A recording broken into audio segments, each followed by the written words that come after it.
رشتے میں جڑنا اتنا بڑا عمل نہیں ہے، رشتے کو نبھانا آنا وہ سب سے بڑا عمل ہے۔ بنیادی طور پر شادی کے بعد شادی شروع ہوتی، ہمارے ہاں شادی سے پہلے شادیاں شروع ہوئی ہوتی۔ آپ جب شادی کی بنیاد اس فائنانس کو رکھ رہے ہیں تو وہ شادی کہاں سے چل سکتی ہے؟ میرا ذاتی نظریہ ہے کہ جس کو بات کرنی آتی ہے، اٹھنا بیٹھنا آتا ہے، سلیقہ ہے، اس سے بڑی کوئی ریکوائرمنٹ نہیں ہونی چاہیے۔ ناظرین، زندگی میں اہم ترین فیصلوں میں سے ایک ہے شادی کے لیے رشتہ تلاش کرنا۔ یہ فیصلہ آپ کی زندگی کو خوشیوں سے بھر سکتا ہے، اور اگر احتیاط نہ کی جائے تو یہی فیصلہ زندگی میں مشکلات بھی پیدا کر دیتا ہے۔ آج کل رشتے تلاش کرنا بہت ہی مشکل اور پیچیدہ عمل بن چکا ہے۔ سوشل میڈیا اور ڈیجیٹل پلیٹ فارمز اور جدید طرز زندگی سے جہاں آسانی ہے، وہیں پہ ہی آپ کو اس طرح کے رشتے تلاش کرنے میں دھوکہ بھی ملتا ہے اور جال سازی بھی ہوتی ہے۔ یہ سارے واقعات آپ کو اسی طرح کے سلسلے میں ملتے ہیں۔ گیلپ پاکستان کی حالیہ سروے کے مطابق 58% پاکستانیوں کی جانب سے یہ بتایا گیا کہ انہیں شادی کے لیے رشتے گھر والوں نے تجویز کیے تھے۔ 30% لوگوں کا کہنا تھا کہ انہوں نے اخبارات میں آنے والے اشتہارات سے مدد لی، جبکہ 25% نے رشتوں کے لیے موبائل ایپس یا ویب سائٹس کا سہارا لیا۔ اب سوال ایسے میں یہ پیدا ہوتا ہے کہ رشتہ تلاش کرتے وقت کن باتوں کا خیال رکھنا ضروری ہے، اور ازدواجی رشتوں میں شفافیت اور اعتماد کو ہم کیسے یقینی بنا سکتے ہیں۔ اسی ٹاپک پر بات کرنے کے لیے آج ہمارے ساتھ پروگرام میں موجود ہیں معروف ریلیشن شپ کوچ سید اعجاز بخاری صاحب۔ ویلکم ٹو سنو پاکستان بخاری صاحب۔ تھینک یو بخاری صاحب، یہ کہیے گا کہ گیلپ کا جو حالیہ سروے آیا اس کے مطابق رشتے تلاش کرنے کے جو مختلف ذرائع ہیں اور جو ہم نے بتائے بھی ہیں اپنے ابتدائیے میں، اس میں سب سے مؤثر آپ کے خیال میں، آپ کی نظر میں کون سا؟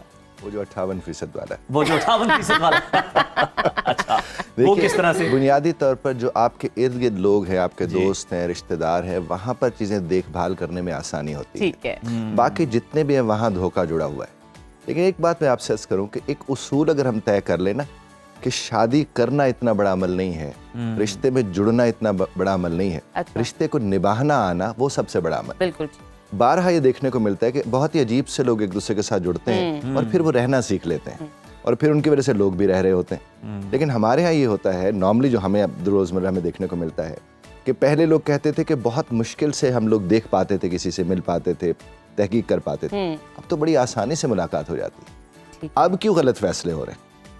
اب جب اس کو آپ سمجھیں گے تو آپ کو اندازہ ہو رہے گا کہ جو ارد گرد بچانے والے کردار ہوتے ہیں وہ اب والے فیصلوں میں شامل نہیں ہوتے۔ اچھا اعجاز صاحب، اس چیز کو تو ہم سمجھیں گے، مجھے یہ بتائیے کہ اگر کوئی آپ کے سامنے، اوبویسلی آپ رشتہ تلاش کر رہے ہیں، آپ نے کسی اپلیکیشن پہ دیکھا یا کسی نے ریکمنڈ کیا، تو کسی کو اگر کوئی آپ کو پریٹینڈ کر کے دکھا رہا ہے، کتنی دیر تک وہ پریٹینڈ کر لے گا، کتنی دیر تک وہ بن جائے گا؟ ایسی بڑی 1 سال 6 سال مثالیں موجود ہیں، رینٹ کا کوٹھی، رینٹ کی گاڑی، جناب، وہ سب میں وہ راز جاننا ہے، ہم کیسے کسی کو پکڑ سکتے ہیں؟ ہم نے کھانا بھی کھا لیا، ٹریول بھی کر لیا، پھر بھی دھوکہ ملا، کیسے پکڑا جا سکتا ہے؟ تو یہ طریقہ ہی درست نہیں ہے نا۔ دیکھیں یہ جہاں سیٹ لگتے ہیں بعد میں تو اپ سیٹ ہونا بنتا ہے، تو وہاں پر وہ سیٹ لگتا ہے، وہ سیٹ لگتا ہے، ہاں وہ سیٹ لگتا ہے، تو وہ اپ سیٹ اس کے بعد انسان ہو جاتا ہے۔ دیکھیے بنیادی طور پر شادی کے بعد شادی شروع ہوتی، ہمارے ہاں شادی سے پہلے شادیاں شروع ہوئی ہوتی۔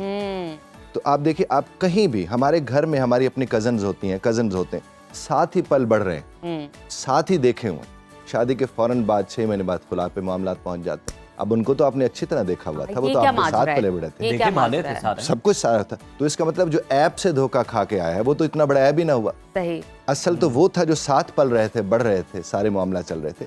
اس وقت سب سے زیادہ ضرورت ایجوکیٹ کرنے کی ہے، بچوں کو بھی اور سمدھیوں کو بھی۔ تو یہ کیسے حل کیا جا سکتا ہے؟ جو ساتھ رہ رہے ہیں، کزنز ہیں، پھر بھی وہ خلا کی طرف چلے جاتے ہیں۔ ایک تو ہمیں اس کو حل کرنے کی ضرورت نہیں، سمجھنے کی ضرورت، جو کہ یہ مسئلہ نہیں ہے، ہمیں اس کو مینج کرنا سیکھنا ہے۔ ہمارے جو رویے ہیں شروع دن سے، اب دیکھیے اگر ایک والدہ اپنے بیٹی کو روز یہ فرماتی ہے کہ تیرے پیو نال جس طرح میں گزارا کیتا ہے، تو وہ کیسا اس کا میک اپ کر رہی ہے، یعنی اس کا ہیرو مار رہی ہے وہ اس کے آگے، اور وہ یہ سمجھ رہی ہے کہ یہاں پر یہ جو مرد ہوتے ہیں یہ ٹھیک نہیں ہوتے ہیں، اور جب یہ شادی کے اس میں جائیں گے تو یہ تو تنگی کرتے رہتے، چونکہ ابا بھی تنگی کیا کرتا تھا۔ تو تربیت جو ہے پہلے ہوا کرتی تھی نبھانے کی، اب وہ نہیں رہی ہے۔ اب چونکہ آپشنز آپ کے پاس بہت ساری اویلیبل ہیں، پہلے خلا کے بعد انہیں احساس ہوتا تھا کہ کہاں جائیں گے، اب انہیں خلا سے پہلے معاملات طے ہو چکے ہوتے، تب جا کے خلا طے ہوتی ہے۔ جی بالکل، اس طرح شادی کے معاملات بھی اسی طرز پر ہوتے ہیں۔ تو تربیت کی سب سے زیادہ اس وقت ضرورت ہے، چونکہ بچے کو بہت چیلنجز ہیں، پہلے اس کے پاس آپشنز نہیں تھیں، اب اس کے پاس اتنی زیادہ آپشنز ہیں، ہر طرف سے آ جاتی ہیں، اس کو فیصلہ کرنے نہیں آتا، اور فیصلہ تو اس نے بچپن سے نہیں سیکھا کرنا،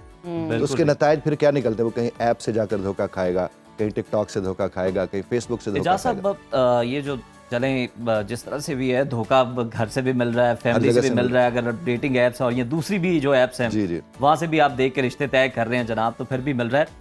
یہ بتائیں کون سی ایسی چیزیں ہیں مطلب آپ اگر انہیں فنگر ٹپس پہ کاؤنٹ کریں جنہیں نظر انداز ہرگز نہیں کرنا چاہیے, جو آپ کو نظر آئے کہ جناب ریڈ فلیگ ہے, اور تصدیق جو ہے وہ کس طرح سے کی جا سکتی ہے؟ دیکھیں جہاں تک اگر آپ باہر سے کوئی رشتہ کر رہے ہیں, کہیں باہر کوئی لڑکا بیٹھا ہے, وہ تو بڑا ضروری فیکٹر ہے, وہ تو دستاویزات ہوتی ہیں کہ کہیں وہ جاب کر رہا ہے, کام کر رہے ہیں, تو کسی نہ کسی کے ذریعے آپ وہاں سے جا کر, جو کہ یہاں پر تحریری چیزیں اس طرز پر نہیں ہوتی نا, باہر تو ہوتی ہے فلاں وہ جاب کر رہا ہے, اتنے بجے اس کا کام ہے, یہ سلسلے وہاں سے تو آپ لے سکتے ہیں, اس کا پاسپورٹ ٹھیک ہے نہیں ہے یہ آپ تحقیق. لیکن یہ جو منڈا باہر ہے نا, ہاں جی, اس کے چکر میں جو شادی ہوتی ہے وہ شادی کے لیے نہیں ہوتی ہے, پیپرز کے لیے. جناب والا, آپ جب شادی کی بنیاد اس فائنانس کو رکھ رہے ہیں تو وہ شادی کہاں سے چل سکتی ہے؟ پھر بعد میں آپ پیار کی ڈیمانڈ نہیں کر سکتے کیونکہ آپ نے پیپرز کی ڈیمانڈ. جناب والا, اور دیکھیں شادی دریافت کا نام ہے.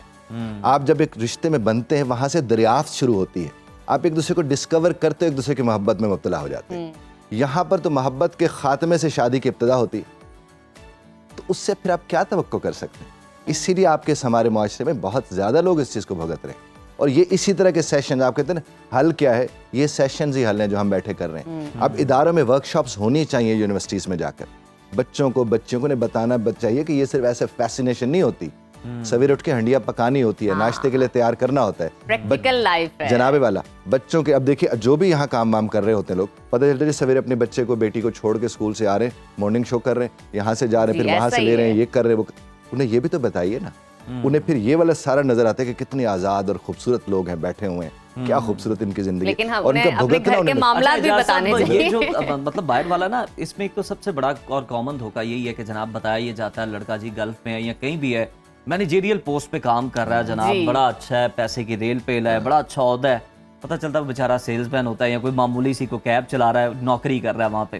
یہ بہت بڑا دھوکہ ہے. لیکن اس کی تحقیق ممکن ہے گلف میں یا وہاں پر, کیونکہ باقاعدہ اصول ہیں, ہر چیز موجود ہے. کیونکہ بارہا ایسا ہوا, کوئی 10-15 لوگ تو میرے اپنے جاننے والے ہیں جن کا یہ گلف والا معاملہ تھا, اور میں نے ان کو مدد کی اس معاملے میں کہ آپ یہ چیزیں جا کر دیکھ لیں, آپ کو کلیئرٹی ہو جائے گی, کیونکہ وہاں ایسے چھپنے چھپانے والا معاملہ نہیں ہے. لیکن دیکھیں نا, یہاں جو رشتہ بیٹھے کر رہے ہیں وہ گلف والے سے کرنا کیوں چاہ رہے ہیں, اس پہ غور کرنے کی ضرورت ہے.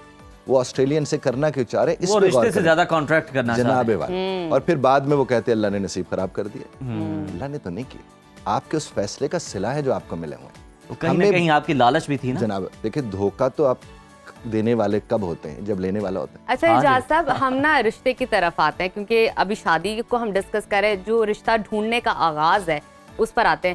کیا وہ ٹپس ہیں اور ٹرکس ہیں یا کچھ اہم نقطے کی اگر بات کی جائے جو آپ ہمیں بتائیں, کیونکہ ایکسپرٹ ہونے کا فائدہ ہی ہمیں یہ ہے کہ آپ ہمیں بتائیں کچھ ٹپس اور پوائنٹس جن کو ہم مد نظر رکھیں کسی انسان سے ملتے ہوئے, کسی فیملی سے ملتے ہوئے. دیکھیں اگر تو وہ پریٹینڈ کر رہا ہے تو اب کچھ بھی مد نظر کر لیں, کوئی فائدہ نہیں, ٹھیک ہے. لیکن اگر وہ پریٹینڈ نہیں کر رہا تو میرا جو ذاتی نظریہ ہے, کسی کا اخلاق سب سے بڑی شے ہے جس کو صاحب بات کرنی آتی ہے. دیکھیے میں نے آج سے 12 برس پہلے 18 برس پہلے ایک آرٹیکل لکھا تھا کہ لفظوں سے زیادہ لہجے لہو لہان کرتے ہیں. اب دیکھیں ایک لفظ تو وہ پیش کر رہا ہے, لہجہ اس کا کیسا ہے, وہ کس طرز پر اپنی بات کرتا چلا جا رہا ہے. وہ میرا ذاتی نظریہ ہے کہ جس کو بات کرنی آتی ہے, اٹھنا بیٹھنا آتا ہے, سلیقہ ہے, اس سے بڑی کوئی ریکوائرمنٹ نہیں ہونی چاہیے.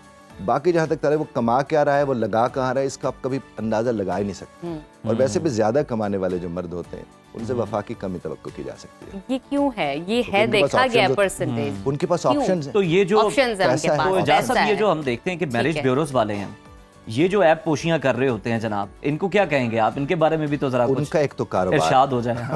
ان کا تو ایک صاحب کاروبار ہے, ٹھیک ہے, کاروبار والا تو ظاہر ہے وہ اسی طرح اپنی شیلف سجا کے رکھتا ہے. لیکن ان کے ساتھ آپ کو کانٹریکٹس میں جانا چاہیے, ان کے ساتھ تحریری معاہدے کے بغیر آپ کو نہیں جانا چاہیے. ان کے ساتھ آپ کہیں کہ صاحب اگر یہ رشتہ یہاں پر نہ ہو سکا تو یہ جو فیس آپ اتنی زیادہ لے رہے ہیں وہ ہم آپ کو نہیں دیں گے. یہ جو چائے اور کھانے کھاتے رہے ہیں, اتنے سارے چائے کھانا, یہ تو ویسے بھی غیر مناسب ہے, یہ بہت غیر مناسب ہے. آپ دیکھیں میں مرد حضرات کو کہتا ہوں کہ جہاں 8 10 20 لڑکیاں بیٹھی ہوں وہاں سے ذرا چل کے تو دکھاؤ مجھے, چال بدل جاتی ہے مرد کی بھی. ایسا ہی ہے. لیکن آپ دیکھیں, آپ اگلوں کے گھر جا کے کھا کے آپ رشتہ ریجیکٹ کر کے واپس چلے جاتے ہیں, یہ تو ویسے غیر مطلب آپ نے ایکسپینس بھی اگلوں کو یہ تو مناسب فیل ہے. اسی لیے کہا رہے تھے کہ شادی بیاہ کے موقع پر لڑکیاں لڑکے پھر رہے ہوتے ہیں, وہاں دیکھنا ہے, دیکھ لو کسی کو دیکھنا ہے تو. یہ اتنی اس کو اور آپ نے جو بات کی ہے نا, مرد حضرات وہاں سے گزرتے نہیں ہیں جہاں پہ 4 یا 5 لڑکیاں بڑے کانپنے لگ جاتے ہیں, تو لڑکیوں کی کیا حالت ہوتی ہوگی, تو یہ سمجھے تو اس کے بعد. بہت شکریہ آپ کا اجازت, بڑا اچھا لگا آپ سے بات کر کے.